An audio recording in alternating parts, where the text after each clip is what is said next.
नमस्कार दोस्तों, आज हम कक्षा 4 गणित कार्यपुस्तिका के कार्यपत्रक 17 को हल करेंगे। पहला प्रश्न है, निम्नलिखित वर्ग पहेलियों को समझकर रिक्त स्थानों की पूर्ति कीजिए।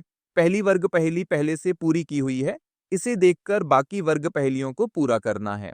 दूसरी वर्ग पहेली है, सभी रिक्त स्थानों को भरने पर वर्ग पहेली इस प्रकार बनेगी: 7, 6, 2, 5, 4, 1, 8, 3, 9। तीसरी वर्ग पहेली है, 4, 5, 7, 9, 8, 3, 2, 6, 1। चौथी वर्ग पहेली है, 2, 3, 9, 1, 4, 7, 5, 6, 8। दूसरा प्रश्न है, दिए गए चित्र के गोल घेरों में संख्या 1, 2, 3, 4, 5, 6 एवं 7 को इस प्रकार भरिए कि प्रत्येक सीधी रेखा के तीनों गोल घेरों में लिखी संख्याओं का योगफल 12 हो।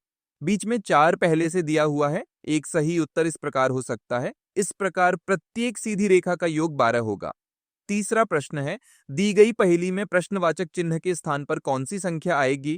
पहली पंक्ति में pencil plus pencil plus pencil बराबर 9, अतः एक पेंसिल का मान 3 होगा। दूसरी पंक्ति में रबर प्लस रबर बराबर 3, अतः एक रबर का मान 1 होगा। तीसरी पंक्ति में शार्पनर प्लस शार्पनर बराबर 6, अतः एक शार्पनर का मान 2 होगा। अब अंतिम पंक्ति में pencil plus 2 rubber plus 1 sharpener, 3 plus 2 बराबर 7, अतः प्रश्नवाचक चिन्ह के स्थान पर 7 आएगा। चौथा प्रश्न है, मैं 2 अंकों की एक संख्या हूं।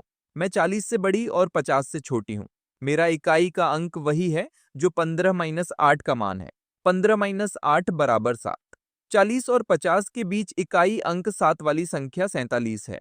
पांचवा प्रश्न है, मैं 3 अंकों की सबसे छोटी संख्या हूं। यदि आप मुझ में 200 जोड़ते हैं तो मेरा मान 300 हो जाता है। सही उत्तर 100 होगा। हमने कार्यपत्रक पूरा कर लिया है। पढ़ते रहिए, सीखते रहिए। धन्यवाद।